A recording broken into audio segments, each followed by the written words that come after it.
todas las personas que nos acompañan hoy en esta transmisión en vivo a través de Facebook, YouTube y por Cimavisión. Sean bienvenidos a su noticiero local Panorama Capital. Vamos con los titulares.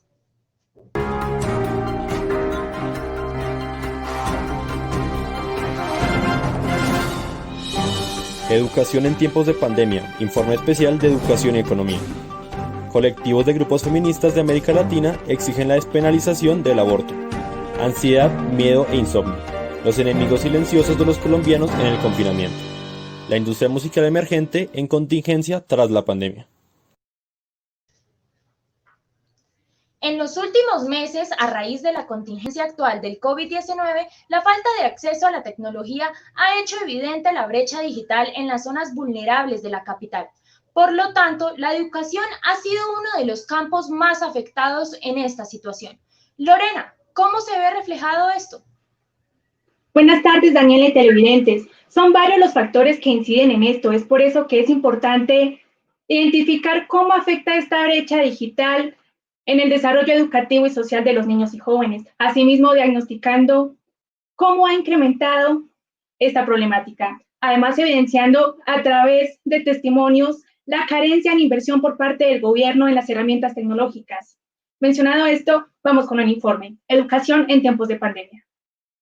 La virtualidad vino para quedarse, vino para ser una herramienta que todos debemos manejar, familias, estudiantes, profesores, y que definitivamente el gobierno debe facilitar ese tipo de conectividad que sea más justa y más equitativa, porque la educación va para allá, va para procesos digitales.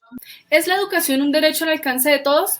El artículo 67 de la Constitución Nacional nos comenta que la educación es un derecho para toda persona, que ésta se presta como un servicio público en función social con el objetivo de la adquisición del conocimiento. Sin embargo, el cuerpo educativo entre docentes, alumnos y los mismos familiares acudientes de los alumnos nos dice que esto es completamente lo contrario y que es completamente injusto. Este es el caso de los estudiantes que tuvieron que abandonar la ciudad en busca de espacios donde pudieran conseguir oportunidades para su sostenimiento básico, entonces ocasionando su deserción escolar. Pero, ¿qué sucede con los alumnos que aún se quedan en la capital? William Bernal, presidente de la Junta de Acción Comunal del barrio El Paraíso, en la localidad de Chapinero, nos comenta al respecto. En el barrio tenemos puntos ciegos como la parte sur, sí, que es entre zona rural y urbana y está bastante alejada de los puntos de conexión y así como de las redes. Entonces, al haber obstáculo de un cerro que impide que la señal llegue, así como con la conductibilidad y la gran cantidad de viento que hace, perjudica notablemente a los usuarios. La mayoría de los niños o las familias de los barrios en este plan escolar no estaban como conectados a un internet, primero que todo. Segundo, no tenían una computadora para poder realizar esa conexión.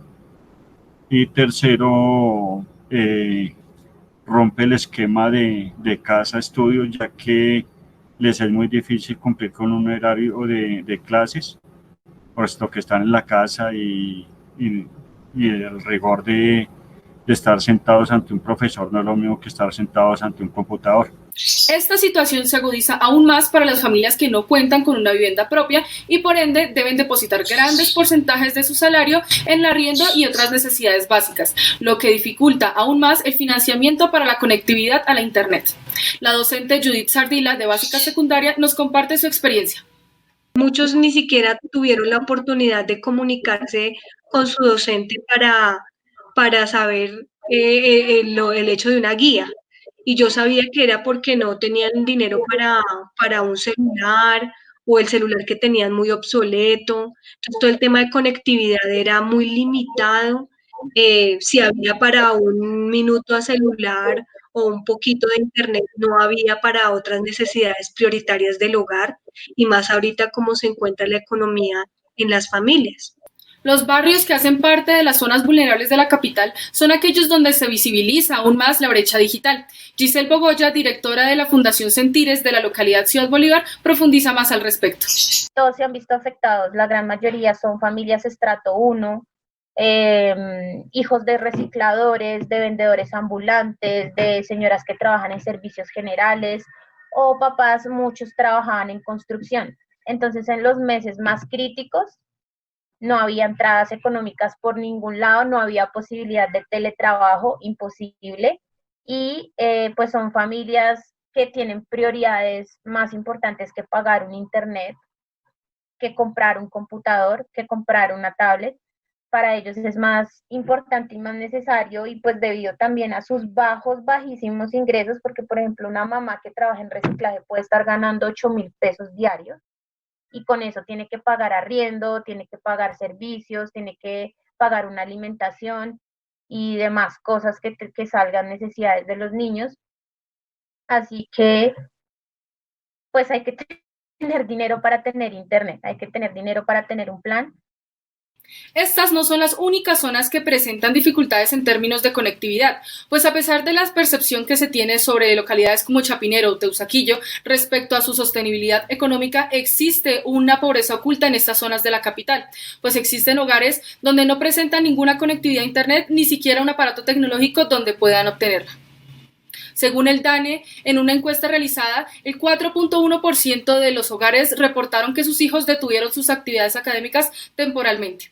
De esto nos comenta Juan Oviedo, director del DANE. Tenemos dificultades de acceso tecnológico, tenemos dificultades de acceso al dispositivo y tenemos dificultades de acceso económico en la medida en que de ese 4.1% de hogares que dijeron que sus niños no continuaron con el proceso educativo, el 39.3% de ellos nos dijo que esa suspensión estaba asociada a no poder pagar la pensión del colegio o de la entidad educativa en la que se encuentra ese niño, esa niña o ese adolescente, y específicamente en 24.1% de los hogares nos dijeron la institución educativa ofrece clases virtuales, pero en nuestro hogar no hay un computador para que nuestra niña, nuestro niño o nuestro adolescente pueda continuar. Es evidente la incidencia de la virtualidad en el modelo educativo. Aún así, los docentes, padres de familia y mismos estudiantes mantienen la esperanza de poder garantizar estos procesos de aprendizaje significativos que hagan frente a las dificultades. Para Panorama Capital, informó Sharik León. El aborto continúa siendo un tema muy tratado en varios países. Unos lo aprueban y otros no están de acuerdo. En los últimos días se ha hablado de manifestaciones para la despenalización de este. Judy Gualteros nos tiene la información. Adelante. Así es, Daniela, buenas tardes para ti y para todas las personas que a esa hora de la mañana se informan con Panorama Capital. Hoy les contamos a todos ustedes que han sido muchas las manifestaciones que se han realizado en América Latina en lo que ha ocurrido de los últimos años. Por supuesto, movilizaciones de manera pacífica. Estas son para exigir la despenalización del aborto en sus correspondientes países, pues aseguramos que las leyes del aborto varían en todo el mundo. Mi nombre es Judy Gualteros y los dejo con Ana María Rojas. Ella nos tiene un informe especial. Así es, Judy. Las leyes del aborto varían en todo el mundo. En algunos países de América Latina es una decisión completamente personal. En otros es completamente ilegal y en muchos países los abortos solo se aceptan en ciertas situaciones como malformaciones fetales o casos de violación. Giselle Barreto, jefe de enfermería y coordinadora de calidad de EPS, nos explicará cuáles son los métodos a los que las mujeres se someten para realizar el aborto. Hola, respondiendo a tu pregunta, tenemos dos abortos y existen dos maneras de poder realizarse este procedimiento. Una de ellas es vía oral, que puede ser por un medicamento llamado misoprostol vía oral, que hace la pérdida del embarazo de manera involuntaria, una contracción de los músculos que hace que inmediatamente el feto sea expulsado. Otras de manera intravaginal, donde se introduce el misoprostol, el medicamento, dentro de la vagina, donde empieza a generarse un proceso de contracciones para que el feto sea expulsado. Y por último, el legrado del procedimiento quirúrgico llamado legrado, donde se realiza por medio de una cirugía. Es una cirugía complicada, de alto riesgo, donde un instrumental ingresa directamente al aparato reproductor femenino y lo que hace es expulsar, ingresar y succionar el feto que se encuentra dentro del útero de la mamá. ¿De qué depende que se utilicen estos 3 métodos? De las semanas que cursa el embarazo. En las primeras semanas, de aproximadamente a 4 semanas y aproximadamente por mucho a 6 semanas, se utiliza el método intravaginal y el método oral. Más adelante de 6 semanas se utiliza el método quirúrgico.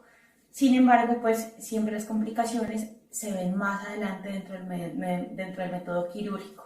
Muchas veces cuando hay procedimiento oral y procedimiento intravaginal se debe hacer un seguimiento correspondiente porque puede que no se desprenda totalmente el feto y deben hacerlo y pasar a un procedimiento de legrado quirúrgico porque debe quedar totalmente el útero sin ningún material que pueda generar infección en la mamá.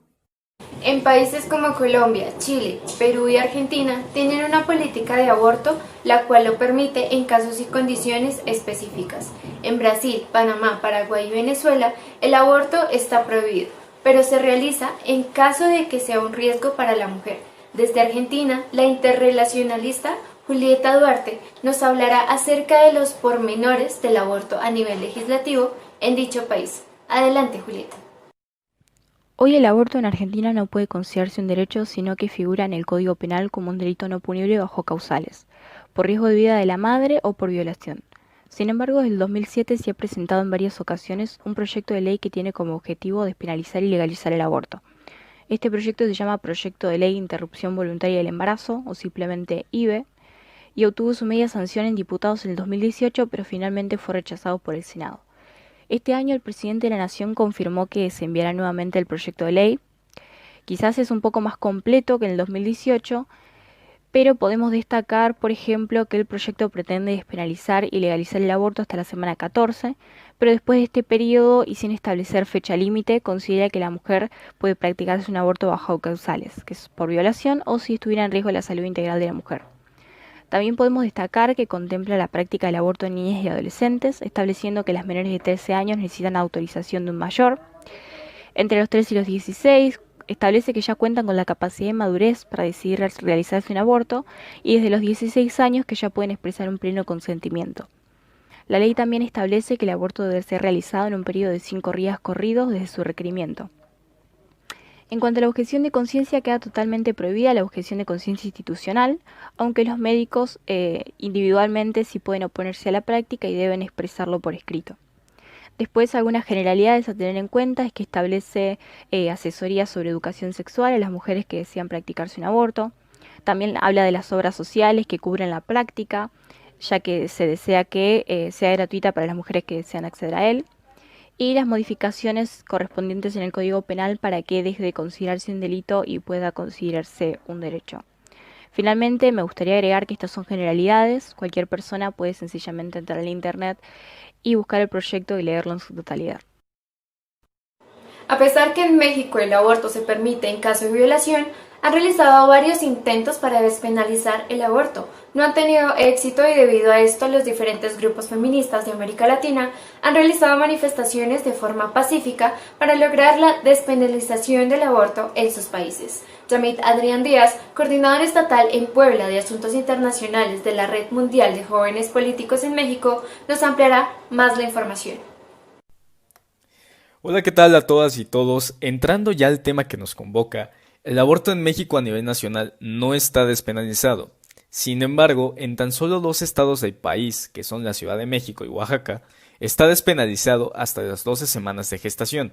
Es decir, que una mujer no tendrá alguna responsabilidad penal si aborta por cualquier motivo antes de las 12 semanas de gestación. Aún así, en los demás 30 estados del país sigue sin despenalizarse aún el aborto. En mi estado, que es la ciudad de Puebla, hace muy poquito una diputada local presentó una iniciativa atendiendo las demandas de los grupos feministas para que el aborto sea legal y gratuito. Entonces, por el momento, en 30 estados del país está penalizado el aborto, pero no será sancionable si se dan los siguientes 8 casos. El primero de ellos es cuando el embarazo haya sido producto de una violación. El segundo, cuando el aborto haya sido causado por imprudencia de la mujer embarazada. El tercero, cuando se demuestre que el embarazo pone en riesgo la vida de la mujer embarazada. El cuarto, porque existen malformaciones genéticas del producto. El quinto, cuando no hubo consentimiento en la inseminación artificial. El sexto, cuando se da porque el embarazo perjudica la economía precaria de la mujer embarazada. El séptimo, cuando el embarazo afecta la salud de la mujer. Y finalmente, la última causal es por libre decisión de la mujer. Ahora, quiero hacer una observación de estas causales porque no en todos los estados de la República una mujer puede abortar por estar dentro de esas 8 causales, sino que cada código penal local delimita por cuáles causales una mujer puede abortar sin tener una responsabilidad penal. De hecho, aquí, en el estado de Puebla, solamente están vigentes 4 causales por las que una mujer puede abortar. La única causal que está vigente en todos los estados es el de que la mujer pueda abortar porque el embarazo fue producto de una violación. Sin embargo, sigue siendo controvertida porque al seguirse un proceso penal es muy difícil para la mujer que pueda acreditar que su embarazo fue producto de una violación y termina siendo sentenciada, por lo que estamos aquí en el país ante una norma jurídica que no está siendo eficaz. Y bueno, la causal de que una mujer pueda abortar porque la continuación del embarazo agravia su economía solamente está vigente en un estado, que es el estado de Michoacán. Entonces, bueno, de mi parte eso sería todo. Agradezco a Panorama Capital de Bogotá por este espacio y bueno, les mando un gran saludo a todas y todos. Algunos colectivos feministas, como Las Parceras y Aborto Legal Colombia, han realizado manifestaciones de forma pacífica exigiendo el aborto legal. Han realizado charlas mediante sus redes sociales para informar a las mujeres sobre el derecho del aborto y cambiar su perspectiva sobre este. Hablamos con Dayana Rojas, coordinadora de Aborto Legal Colombia, la cual nos contextualizará sobre el aborto. Hola, buenas tardes. Mi nombre es Dayana, activista de la campaña por el derecho al aborto y voy a responder 3 preguntas. ¿Por qué debería ser legal? Bueno, que el aborto sea legal implica que esté de estar prohibido. Cuando esto sucede, es obligación del Estado generar políticas públicas con énfasis en el desarrollo. Es decir, introducirnos a la interrupción voluntaria del embarazo de una manera más pedagógica. 2. Objetivo de la cuenta. Bueno, desde la campaña por el derecho al aborto queremos cambiar la manera en que la sociedad colombiana entiende y se apropia de la interrupción voluntaria del embarazo. Esto lo hacemos mediante educación, difusión, diálogo y movilización, con el objetivo de reivindicar la lucha por nuestros derechos sexuales y reproductivos y que las mujeres y personas con capacidad de gestar se apropien de esto. Tercero, es el paso a seguir. Bueno, en este momento estamos trabajando junto a la mano de Causa Justa porque se despenalice, para que se elimine del Código Penal colombiano el delito del aborto y pues de la ley. Esta ha sido toda la información. Los invitamos a todos ustedes para que sigan conectados. Para Panorama Capital, informó Ana María Rojas. El confinamiento ha traído varias consecuencias en cuanto a lo social, lo económico y lo cultural. Sin embargo, la salud, y en especial la salud mental, es un área igualmente afectada pero poco mencionada. ¿No es así, Robinson? Pues así es, Daniela. Tristemente la salud mental se ha visto deteriorada en esta época de pandemia, pero la verdadera pregunta que nos debemos hacer es ¿qué tanto y por qué es importante ponerle atención, Daniela? Claro, la salud mental es considerada como un tabú en muchos países, incluido Colombia. Pues la gente aún no comprende totalmente la importancia de una buena salud mental y creen que la salud física es más importante que la mental. Pues tristemente así es. Encontramos que hay muchos prejuicios y estos prejuicios terminan siendo peligrosos. En este informe se explicará un poco más a fondo sobre la incertidumbre que ha incrementado las alertas frente a la salud mental en los últimos meses. Vamos con el siguiente informe.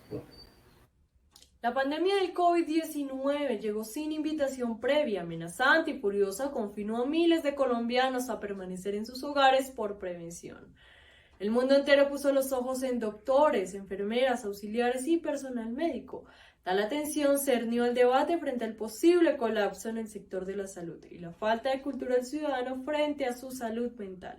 La salud mental es un tema supremamente amplio, porque hablar de salud mental es hablar de la vida misma. Hablar de salud mental es de de claridad, de estar tranquilo, de tener la disposición para comer, para dormir, para levantarse todos los días, para cuidarse, para bañarse, para ir al trabajo, para ver a tus seres queridos. Salud mental implica precisamente estar vivo, tener el ímpetu para vivir constantemente. La ausencia de malestar, como nos lo han querido mostrar muchas veces, es un término con el que yo no estoy de acuerdo. La verdad, si bien no todo el mundo tiene un diagnóstico psiquiátrico, sin duda todos tenemos una salud mental que cuidar. La OMS estima que el virus paralizó los servicios de atención a la salud mental en un 93%, estudio realizado en 130 países. Ante esto, diversos profesionales del sector de la salud exigen que se designe un mayor presupuesto a esta especialidad. Que nuestro sistema de salud en general es bastante precario y lamentablemente más del 2% del presupuesto anual que se tiene para todos los temas de salud no se invierte más en aspectos de salud mental. De hecho, si te dijera que, por ejemplo, la mayoría de los pacientes que yo he podido atender ahora en confinamiento provienen de redes sociales versus los que puedan venir de una EPS, por ejemplo, suena muy aterrador, pero por otro lado es completamente real. Y no lo digo por favorecer a las redes sociales, sino porque para mí es un signo de que la gente está desesperada buscando ayuda. Los efectos del COVID-19 se han visto reflejados en todos los ejes de la sociedad, desde los económicos hasta los personales. Una encuesta realizada por el DANE reveló que los colombianos se sienten extremadamente nerviosos y tristes. La ansiedad es una emoción como cualquier otra que se da ante una situación desconocida. Entonces, sí está justificada porque estamos viviendo en una situación que no habíamos experimentado antes, ¿sí? ¿Cuándo siento ansiedad? Cuando me mudo de ciudad, cuando voy a entrar a la universidad, cuando me toca enfrentarme a una situación que antes no me había enfrentado. ¿Listo? Entonces, al inicio hubo esta ansiedad colectiva, este pánico colectivo, pues por muchas situaciones, por mucha desinformación también, las especulaciones que habían acerca del virus y de otras cosas, de lo que iba a pasar con el mundo en general, pero a medida que esto se fue aclarando, pues igual la ansiedad era una reacción normal, no es desproporcional, porque cuando esta ansiedad se vuelve patológica, cuando es desproporcional ante la situación. Cuando yo estas situaciones ya las he vivido, antes reaccionaba de forma tranquila y serena y ahora de un momento a otro esto me está produciendo miedo, ansiedad. Entonces, en este tipo de situaciones es normal que la ansiedad se propague.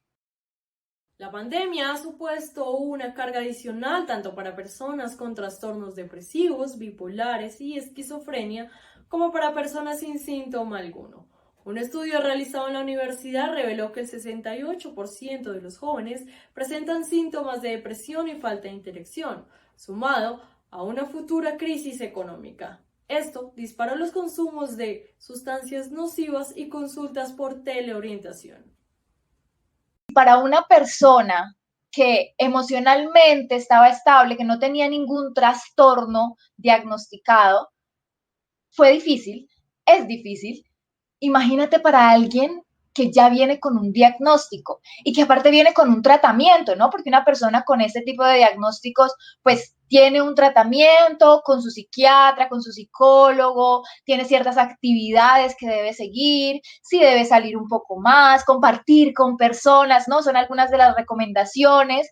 Y pues imagínate que ya no lo puede hacer, que lo que le estaba empezando a producir calma o ayudándole a llevar este tratamiento, pues ya no. Es como hablar, caminar y jugar resultaban vitales en la liberación de serotonina y endorfinas, encargadas de regular el buen estado anímico.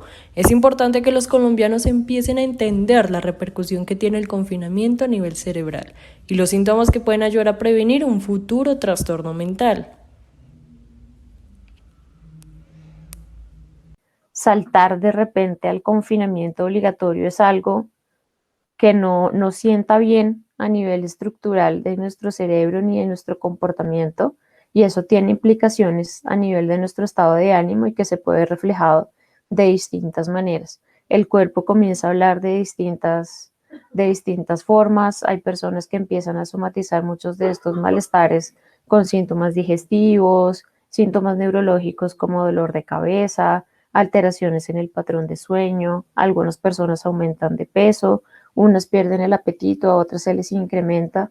Como te mencionaba hace un rato, aumenta el consumo de sustancias psicoactivas, que eso también pues es un llamado de cómo la estructura cerebral de alguna manera hace el reclamo de que hay algo que no anda bien y tiene que recurrir a estas sustancias exógenas. Quiso conocer de primera mano cómo ha sido la implicación mental para nuestros compatriotas. Esta pandemia me ha afectado de la manera en la que yo antes de esto era una persona bastante sociable. De hecho, era de aquellas personas que no estaban mucho tiempo en casa, de las que realmente les gustaba salir ya fuera con familia, amigos, por lo general amigos. Incluso era la manera en la que podría desestresarme.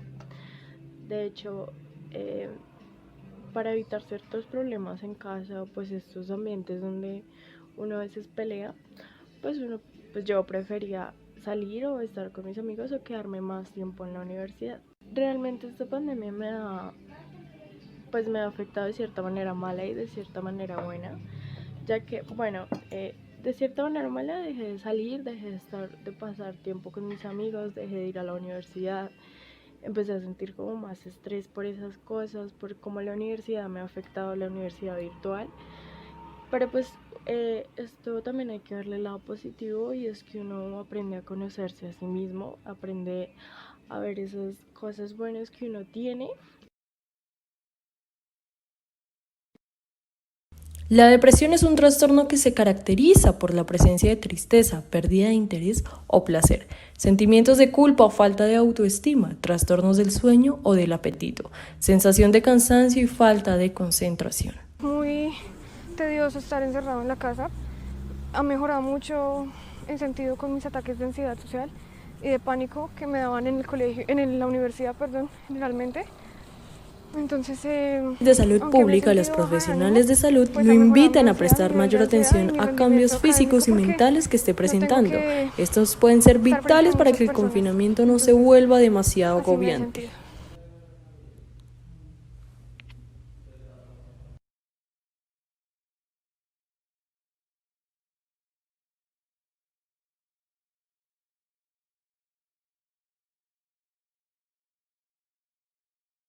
Síntomas hay que prestarles atención. El insomnio es uno de ellos. Cuando yo no duermo bien, cuando los pensamientos rumiantes, que son esos que dan vueltas y vueltas y que sobre todo aparecen en las noches, me están afectando, porque si yo no duermo bien, pues no puedo durante el día producir. Si no produzco durante el día, pues me estreso porque no pude hacer lo que tengo que hacer, entonces genera más ansiedad.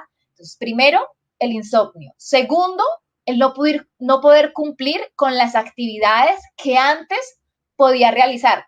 La invitación y reflexión que deja esta situación es no dejarse llevar por estigmas o estereotipos nocivos frente a la salud mental. La estabilidad emocional también es importante y necesaria para una sana convivencia. Desde el medio los invitamos a marcar la línea 192 opción 4 en caso de que usted necesite una orientación psiquiátrica o psicológica. Para Panorama Capital, informó Angie López. Ahora los dejo con Valentina Hernández en la sección de entretenimiento.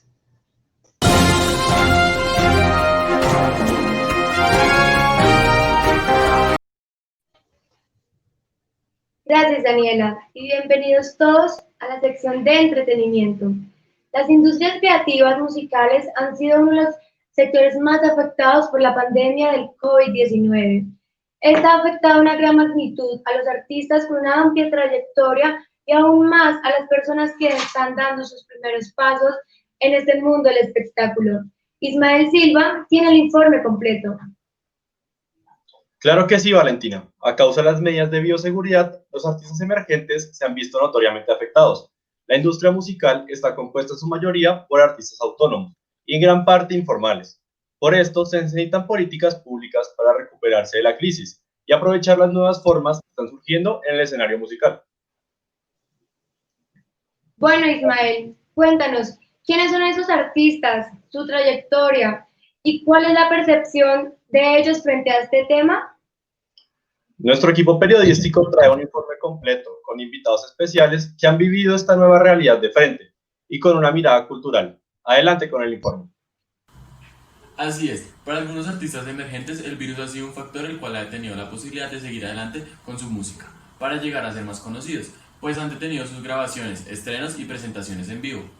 Este es el caso de DMC, cantante de música urbana, quien llega con sonidos latinos para destacar en uno de los géneros más competitivos a nivel mundial. También con nosotros se encuentra Antonio Polo, cantante y compositor de la agrupación Real Sinfonía, quien cada día desea cambiar la perspectiva de la comunidad acerca del género del rap. Estas fueron sus declaraciones. Ahorita hay muchísima gente intentando hacer música, muchísima oferta de músicos, de artistas. Entonces es demasiado difícil surgir en la música, demasiado. Muchos de estos sencillos eran canciones que hacían parte de un álbum que iba a sacar para este año. O sea, realmente este año cambió todos los planes. Cuando ya estaba pensando cómo en sacar el orden, las ideas, todo eso se fue al carajo porque pues la pandemia, todo el mundo encerrado, la gente se desconectó muchísimo y sacar música durante la pandemia fue terrible, fue re difícil. Lo que más afecta es el hecho de no poder hacer música en vivo, o sea, como de no poder estar en vivo con toques y eso. A principio de este año nosotros yo había dado la iniciativa con unos parceros de crear un colectivo que se llama Iron Beat y estamos haciendo toques en vivo y estamos empezando a girar bastante en Bogotá, así bacano, con oportunidades chéveres y todo eso se frenó y creo que eso fue lo que más se vio afectado porque la gente como que, pues claro, ya no podía salir y aparte en redes sociales y lo que es YouTube y todo eso, la gente dejó como mucho de prestarle atención, entonces se desconectaron mucho del artista. El proceso siempre es algo netamente independiente, porque pues en principio todos lo que son los eventos, así como lo dices, de barrio y demás, son planeados y son llevados a cabo pues por nosotros mismos. Entonces, pues renovarse ha sido muy complicado. Digamos que la parte de trabajar la música como tal, si digamos uno grababa 1 o 2 veces al mes, ya ahora se puede grabar cada 2 o 3 meses, entonces también eso ha sido muy complicado, se ha detenido o pues se ha pausado un poco el trabajo y todo ha sido muy complicado. Si de por sí era complicado antes, ahora lo es mucho. Pues en principio la gente que digamos los promotores y demás personas que como que quieren apoyar esto, personas de países externos. Acá en Colombia muy poco se ve ese apoyo, como digamos, hacia el género del rap. Eh, pues es un género como bueno, pasa más desapercibido ante todos los otros, ¿no? Entonces, principalmente es eso, es como que se trabaja todo de manera independiente. Continuando con el tema de la industria musical, llega Luis Bonet, percusionista de la agrupación Generación Vallenata, quien ha tenido un recorrido importante en el folclore, presentándose en el Festival Vallenato Francisco Lombre y otras tarimas. Además, con nosotros también estuvo Ana María Tapias, cantante de música llanera, quien ha surgido con la música Pulso para compartir la cultura de los llanos orientales. Ambos han sufrido las implicaciones por la dura pandemia, afectando su familia y su trabajo. Debemos mejor que sean ellos mismos quienes nos cuenten su historia. Soy músico vallenato y esta pandemia nos ha afectado un poco, ya que pues vivimos del arte musical y pues como pueden ver ahorita esto no es solamente a nivel nacional, sino esto es a nivel mundial, el cual se ha visto afectado también no solamente la parte musical, sino lo que son los actores también, todo lo de teatro y todo esto. Entonces, pues nosotros vivimos como tales de trabajar en discotecas, en bares, como le llaman aquí en Bogotá. Y pues ahorita es que se está reabriendo todo nuevamente y pues fueron 6 meses donde no se tocó, no interpretamos ningún, no realizamos ningún evento y fue un poco frustrante. Bueno, gracias a Dios ya se están arreglando y se están mejorando las cosas, pero siempre y cuando pues guardar los, los parámetros de bioseguridad. En un momento cuando tuve la oportunidad, viajé por el norte de Casanare con un disco de música católica y en este momento estoy tratando de impulsarla por medio de redes sociales, que es como lo más frecuente en estos momentos, como la manera más importante de darse uno a conocer, que es por medio de redes sociales. En este caso yo lo hago por vía Facebook. Me ha servido, tengo videos con más de 4.000 visualizaciones en menos de un mes, entonces ya de ahí pienso partir como a la plataforma de YouTube y pienso como en esas dos plataformas mantener y subir pues mi manera y surgir en este campo de la música. Totalmente, yo creo que los planes de la mayoría de personas se han visto truncados porque pues no estábamos preparados para esa pandemia. Los míos porque pensaba como empezar a grabar como videos, como hice el cuento, al aire libre, que tú estés como en un paisaje, pero en este momento pues estoy todos los videos en casa, todos los videos solo con acompañante del cuatro, que es un instrumento llanero, y nada más. No puedo estar ni con todo el conjunto de música llanera, pues por el tema de la pandemia y del distanciamiento social. No solo los artistas se han visto afectados por la pandemia, sino todo el ámbito musical, pues hasta los productores y managers ven la consecuencia que ha traído el aislamiento. Para conocer más de esto, hablamos con Andrés González, manager de la agrupación conformada por Jimmy Saurit y Álvaro López. Agrupación Jimmy Saurit, nosotros pues teníamos ya varias presentaciones, sí, habladas, charladas, unas anticipadas, y bueno, nos tocó volver muchas platas por eso, sí, por el tema de la pandemia. Obviamente nosotros en nuestra calidad pues no nos podíamos exigir de no, ya la plata de gasto, no, tocó devolverla y endeudarnos y devolver eso, ¿sí? A las presentaciones que ya estaban, ¿sí? Tú sabes que una agrupación cuando está empezando necesita obviamente producir, ¿sí? Producir dinero para reinvertir, para medios, para emisoras, para redes, bueno, etcétera. Teníamos un lanzamiento, lo hicimos, pero lo hicimos en medio de la pandemia, obviamente, porque ya teníamos los tiempos ya dados con los empresarios y obviamente con las plataformas digitales. Entonces dije, no, toca hacerlo. Obviamente eso no se vio retribuido porque tú sabes que la retribución grande de un artista hoy en día son las presentaciones, no son las disqueras, porque pues las disqueras obviamente ya no son como antes. El mundo digital es bueno, pero no da mucho, pero lo que da son las presentaciones, las ferias y fiestas, las fiestas privadas, las giras, todo eso es lo que da plata. Pero pues ahorita obviamente eso se perdió en la pandemia. Estos personajes nos muestran lo difícil que ha sido el tiempo en cuarentena y el poco apoyo que han recibido durante la crisis. Aunque existen programas que fomentan un escenario de reconocimiento para los artistas emergentes, como los festivales al parque organizados por IDARTES. El 2020 no fue un año de posibilidades para ninguno en la industria musical. Esperemos que el otro año se generen más alternativas, planes o programas que ayuden al desarrollo de sus carreras musicales. Para Panorama Capital, un informe de Jean-Marie Barrero, Ismael Silva, Daniela Romero y quien les habla, Brisher Carrillo.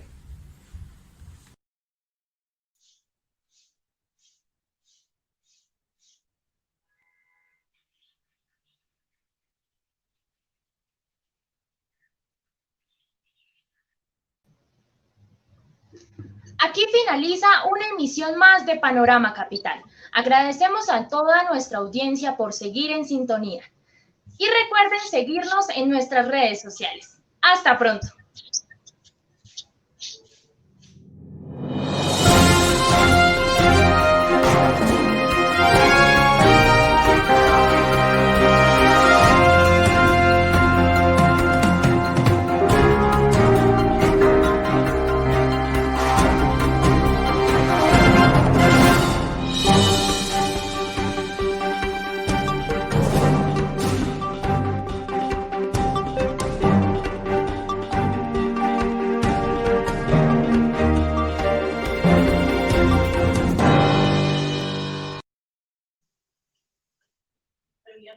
Esta es Uniminuto Radio.